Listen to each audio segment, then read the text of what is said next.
EBS की चौथी video में आप सभी लोगों का स्वागत है। परीक्षा की घड़ी धीरे धीरे नज़दीक आ रही है, दिल की धड़कनें बढ़ रही हैं, लेकिन आपको घबराने की ज़रूरत नहीं है। सिर्फ 15 मिनट का क्लास आपके जीवन की सारी कठिनाइयों को दूर कर देगा। आइए, सबसे पहला क्वेश्चन, कोटोपैक्सी। कोटोपैक्सी कहाँ पे है भैया?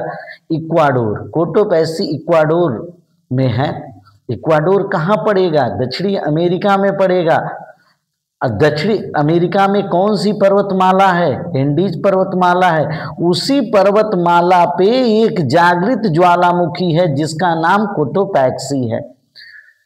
हाँ, इसको अगर आपको देखना होगा तो हमारी जीएस फॉर ऑल एग्जाम की सारी वीडियो देखें, तब उस स्थिति में सारी चीजें क्लियर हो जाएंगी। दूसरे नंबर पे, भारत में प्रदूषण के मापन से संबंधित एजेंसी कौन है? बहुत इंपॉर्टेंट, सीपीसीबी पूछा है जो कि बहुत इंपॉर्टेंट है। केंद्रीय प्रदूषण नियंत्रण बोर्ड, बहुत important. Central pollution control board.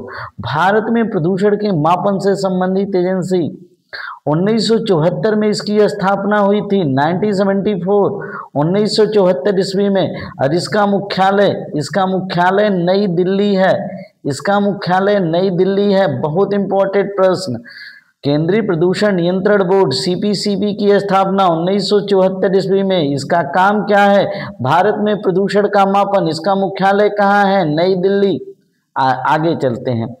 फूलों की घाटी, बहुत इंपॉर्टेंट प्रश्न है। फूलों की घाटी किसको कहा जाता है? फूलों की घाटी चमोली जनपद को, जो कि उत्तराखंड राज्य का एक प्रमुख जनपद है। उत्तराखंड, चमोली, फूलों की घाटी। अब सबसे महत्वपूर्ण क्वेश्चन, WWF, यहाँ पे बच्चे ने लिखने में गलती कर दी है। WWF world wildlife fund, बहुत important. World wildlife fund, विश्व वन्य जीव कोष, बड़ा इंपॉर्टेंट है। W का मतलब वर्ल्ड, W का मतलब वाइल्ड लाइफ, F का मतलब फंड, विश्व वन्य जीव कोष।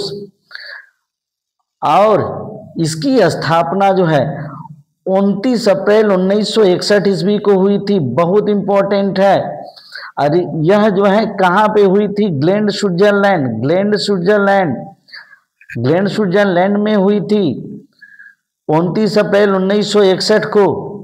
अगला प्रश्न, अम्लीय वर्षा आप लोग जानते होंगे, जिससे ताजमहल का रंग धीरे धीरे बदरंग हो रहा है। अम्लीय वर्षा, इमारतों का भी रंग जो है बदरंग हो जाता है। इसके लिए उत्तरदायी घटक SO2 sulphur dioxide, N2O nitrous oxide. Sulphur dioxide और नाइट्रस ऑक्साइड अम्लीय वर्षा का उत्तरदायी घटक। अगला प्रश्न, जीवाश्म ईंधन से निकलने वाली गैस कौन सी है? बहुत इंपॉर्टेंट प्रश्न है। देखिए, जीवाश्म ईंधन से निकलने वाली मुख्य गैस तो CO2 है, कार्बन डाइऑक्साइड। अगर ऑप्शन में कार्बन डाइऑक्साइड नहीं है तो सल्फर डाइऑक्साइड को भी आप टिक कर देंगे। यदि ऑप्शन में जो है कार्बन डाइऑक्साइड नहीं है तो सल्फर डाइऑक्साइड को भी टिक कर देंगे, लेकिन सबसे प्रमुख गैस कार्बन डाइऑक्साइड है। अगला, पर्यावरण संरक्षण में योगदान देने वाली कृषि, बहुत इंपॉर्टेंट है। इस समय इसी कृषि पे सबसे ज्यादा जोर दिया जा रहा है। पर्यावरण संरक्षण में योगदान देती है और इसमें कृषि के साथ पशुपालन को महत्व दिया जाता है। और इस कृषि का नाम है जैविक कृषि। बहुत इंपॉर्टेंट। आगे चलते हैं। बहुत इंपॉर्टेंट, पर्यावरण संरक्षण अधिनियम कब लागू हुआ था? पर्यावरण संरक्षण अधिनियम 19 नवंबर 1986। पर्यावरण संरक्षण अधिनियम 19 नवंबर 1986। 19 नवंबर इतना महत्वपूर्ण दिवस बन जाता है कि इसी दिन जो है विश्व शौचालय दिवस भी मनाया जाता है। 1986 में हम लोगों ने इस बात को समझा और जाना कि हमें जो है पर्यावरण का संरक्षण करना बहुत नितांत आवश्यक है। ये क्वेश्चन बहुत इंपॉर्टेंट है। अगर आपको ऊपर के सारे प्रश्नों के जवाब आ रहे थे तो बहुत अच्छी बात है। भारतीय संसद द्वारा जैव विविधता अधिनियम कब लाया गया था? बहुत इंपॉर्टेंट। जैव विविधता मतलब पूरी तरह से जीवों में विविधता, और जीव का मतलब जंतु और वनस्पति दोनों जगत से है। और भारतीय संसद द्वारा जैव विविधता, जितनी जैव विविधता ज्यादा होगी उतना पर्यावरण हमारा संरक्षित रहेगा। यह विधेयक लाया गया था 11 दिसंबर 2000, भारतीय संसद द्वारा जैव विविधता अधिनियम पारित हुआ था 11 दिसंबर 2002। ये डेट एकदम आपको याद रहनी चाहिए, 11 दिसंबर 2002। अब आइए टेस्ट में हम चलते हैं, आपके प्रीवियस नॉलेज के आधार पे टेस्ट है। वायुमंडल का प्रमुख स्तर जो पृथ्वी के पास है, आपको आ रहा है तो आप ट्रिक कर लीजिए। मध्यमंडल, क्षोभ मंडल, समताप मंडल, आयन मंडल, आप ट्रिक कर चुके होंगे। अब आइए, क्षोभ मंडल जो है पृथ्वी के सबसे समीप है, और क्षोभ मंडल में क्या होता है, क्षोभ मंडल पृथ्वी के सबसे समीप है, और जितना जो है मौसम संबंधी घटनाएं होती हैं, मौसम संबंधी घटनाएं होती हैं, और इसी मंडल से हम सबसे ज्यादा प्रभावित रहते हैं। मौसम संबंधी घटनाएं क्षोभ मंडल में होती हैं। मध्य मंडल में आपको हम बता दिए थे नमी, मध्य मंडल में जो है, मध्य मंडल में नमी पाई जाती है, मध्य मंडल में तापमान में कमी पाई जाती है, तापमान में कमी पाई जाती है, मध्य मंडल में तापमान में कमी पाई जाती है। समताप मंडल में बहुत इंपॉर्टेंट है, ओजोन परत पाई जाती है, समताप मंडल में ओजोन परत पाई जाती है, और वायुयान चालकों के लिए आदर्श होता है, वायुयान चालकों के लिए आदर्श होता है। और आयन मंडल से रेडियो तरंगे वापिस आती हैं, रेडियो तरंगे वापिस आती हैं। आप मोबाइल पे देख भी रहे हैं तो ये सारी तरंगे आयन मंडल पे जा रही होंगी, वहां से वापिस आके आप पे जा रही होंगी। आयन मंडल से रेडियो तरंगे वापिस आती हैं।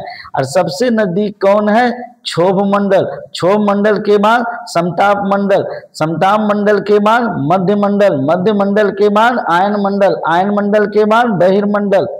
अगला प्रश्न, घास भूमि के परितंत्र के खाद्य श्रृंखला में सबसे उच्च स्तर का उपभोक्ता, बहुत इंपॉर्टेंट है। घास भूमि के परितंत्र के खाद्य श्रृंखला में सबसे उच्च स्तर का उपभोक्ता कौन है? नंबर 1 जीवाणु, मांसाहारी, शाकाहारी, शाकाहारी व मांसाहारी। आयोग ने जब पहली बार उत्तर दिया तो जीवाणु था, कंप्लेन के बाद उसने मांसाहारी को माना, लेकिन सही क्या है? घास, घास जो है उत्पादक के रूप में होता है। घास को कौन खाता है? टिड्डा खाता है, टिड्डा प्राथमिक उपभोक्ता हुआ। टिड्डा को कौन खाता है? मेढक द्वितीयक उपभोक्ता हुआ। मेढक को कौन खाता है? सर्प, ये तृतीयक उपभोक्ता हुआ। यहां से मांसाहारी का क्रम शुरू हो गया। और सर्प को कौन खाता है? गिद्ध, जो सर्वोच्च मांसाहारी होता है। तो भैया घास, टिड्डा, मेढक, सर्प, गिद्ध, इस प्रकार से इसका आंसर मांसाहारी होगा। अब आइए, इकोसिस्टम का प्रयोग सर्वप्रथम किसने किया? इतना आसान ऑप्शन था कि सारे बच्चे ट्रिक सही किए थे। Doctor Odum, doctor A G Tansley, doctor आर.डी. Mishra, doctor Whittaker. आप लोग जरा सा भी पढ़े होंगे तो आप सही दिशा में जा रहे होंगे। आप ट्रिक करिए, कर लीजिए। इसके एजी टांसले, एजी टांसले ने 1935 में इकोलॉजी पुस्तक उनकी है जिसमें इकोसिस्टम के बारे में बताया गया था। इकोसिस्टम का मतलब होता है पारिस्थितिक तंत्र। हिंदी में भी पूछा जाता है कि पारिस्थितिक तंत्र का सर्वप्रथम प्रयोग किसने किया था? पारिस्थितिकी शब्द जो है, पारिस्थितिकी शब्द अगर पूछा जाएगा तो अर्नेस्ट हेकल का आएगा पारिस्थितिकी। अब पारिस्थितिकी तंत्र अगर पूछा जाएगा, पारिस्थितिक तंत्र, तो एजी टांसले का आएगा। अगला क्वेश्चन मैं पढ़ा चुका हूं, बिल्कुल आपको याद होगा। मकर रेखा है 23.5 degree south, 23.5 degree north, 23.5 degree east, 23.5 degree west. तो भैया आप ट्रिक कर लीजिए, कौन सा होगा? ट्रिक कर चुके होंगे। अब आइए, आप व्याख्या सुन लीजिए। ये पृथ्वी है, पृथ्वी के बीचों बीच मैंने आपसे क्या बताया था? 0 डिग्री अक्षांश, 0 डिग्री अक्षांश। इसको हमने कहा, क्या कहा था? भूमध्य रेखा कहा था, भूमध्य रेखा कहा था। इसको हमने विषुवत रेखा कहा था, इसको हमने विषुवत रेखा कहा था। इसके 3 नाम हैं, 0 डिग्री अक्षांश, भूमध्य रेखा, विषुवत रेखा। ऊपर ऊपर का मतलब उत्तर, 23.5 डिग्री नॉर्थ, 23.5 डिग्री नॉर्थ में जाते हैं तो हम कर्क रेखा पाते हैं। कर्क रेखा भारत के बीचों बीच से लगभग गुजरती है। और जब 23.5 डिग्री साउथ पे जाते हैं, 23.5 डिग्री साउथ पे जाते हैं तो हम मकर रेखा पाते हैं, मकर रेखा पाते हैं। तो भैया इसका आंसर 23.5 डिग्री साउथ। पारिस्थितिक तंत्र के घटक हैं, फिर वही आ गया भैया, पारिस्थितिक तंत्र के घटक। बहुत बच्चे इसमें गलती कर देते हैं। उत्पादक, उपभोक्ता, जैविक और अजैविक, पौधे तथा जंतु, उत्पादक, उपभोक्ता तथा अपघटक। लेकिन पारिस्थितिक तंत्र मुख्यतः दो चीजों से मिलकर बना होता है, हमने बताया भी था, जैविक और अजैविक घटक, जैविक और अजैविक घटक। अगला प्रश्न, जैविक में जान लीजिए, जैविक में सभी जीव जंतु आते हैं, सभी जंतु और सभी वनस्पति, सभी जंतु और सभी वनस्पति आते हैं, सभी जंतु और सभी वनस्पति आते हैं भैया। और अजैविक में मृदा, वायु, जल, जिसमें जीवन नहीं होता है लेकिन जीवन के लिए आवश्यक होते हैं। अगला प्रश्न, एलपीजी के संदर्भ में क्या असत्य है? आपके घरों में जो गैस प्रयुक्त की जाती है वह लिक्विफाइड पेट्रोलियम गैस है, लिक्विफाइड पेट्रोलियम गैस है। इसमें क्या असत्य पूछा है? आप घर के गैस को देखते हैं, नीले ज्वाला से जलने वाला है, आप कहेंगे कि हाँ बिल्कुल नीले ज्वाला से जलता है, ये सही है। उच्च उष्मीमान बिल्कुल होता है, इसी नाते हम घरों में उसका यूज करते हैं। एक स्वच्छ ईंधन है, कोई भी न कार्बन डाइऑक्साइड निकलती है, न सल्फर डाइऑक्साइड, कुछ भी नहीं, थोड़ी बहुत मात्रा में, लेकिन एक स्वच्छ ईंधन है। मीथेन उत्सर्जन करने वाला, मीथेन उत्सर्जन करने वाला, ये गलत है और ये गलत है तो ये सही है। क्या असत्य है? तो इसका छठवें का डी होगा, छठवें का डी। तो भैया मीथेन जो है, आपके मीथेन का उत्सर्जन आपके गोबर गैस से होता है, आपके गोबर गैस से मीथेन का उत्सर्जन होता है। एलपीजी मुख्यतः प्रोपेन प्लस ब्यूटेन का मिश्रण होती है, प्रोपेन और ब्यूटेन का मिश्रण होती है। और एलपीजी में गंध का पता लगाने के लिए, एलपीजी में गंध का पता लगाने के लिए एथिल मरकेप्टन मिला देते हैं, एथिल मरकेप्टन मिला देते हैं। अगला प्रश्न बहुत इंपॉर्टेंट है, सर्वाधिक जैव विविधता पाई जाती है, आप टिक कर लीजिएगा। शांत घाटी, सुरमा घाटी, फूलों की घाटी, दोरांग घाटी, आपको आ रहा होगा, आप टिक कर लीजिए। तो इसका सही आंसर है शांत घाटी। अब थोड़ा सा जान ले, शांत घाटी केरल में है, अपनी जैव विविधता के लिए जानी जाती है। सुरमा घाटी असम में है, असम, सुरमा घाटी असम में है, सुरमा। यहाँ पे देखिए सम में भी सुरमा है, सम है, असम में है। यह मुख्यतः जो है ब्रह्मपुत्र नदी तंत्र के समीप है, बांग्लादेश के समीप है, ठीक है। यहाँ पे अच्छी पैदावार होती है चावल की, सुरमा घाटी। दोरांग घाटी को हम दिबांग घाटी कहते हैं, दिबांग घाटी, जो कि अरुणाचल प्रदेश में है, दिहांग दिबांग अरुणाचल प्रदेश में है। और फूलों की घाटी आज ही पढ़े हैं, कहाँ है? चमोली में है, फूलों की घाटी चमोली में है। लेकिन सबसे ज्यादा जैव विविधता शांत घाटी केरल में पाई जाती है। और केरल के किस जिले में? पलक्कड़ जिले में। केरल के किस जिले में है? पलक्कड़ जिले में है।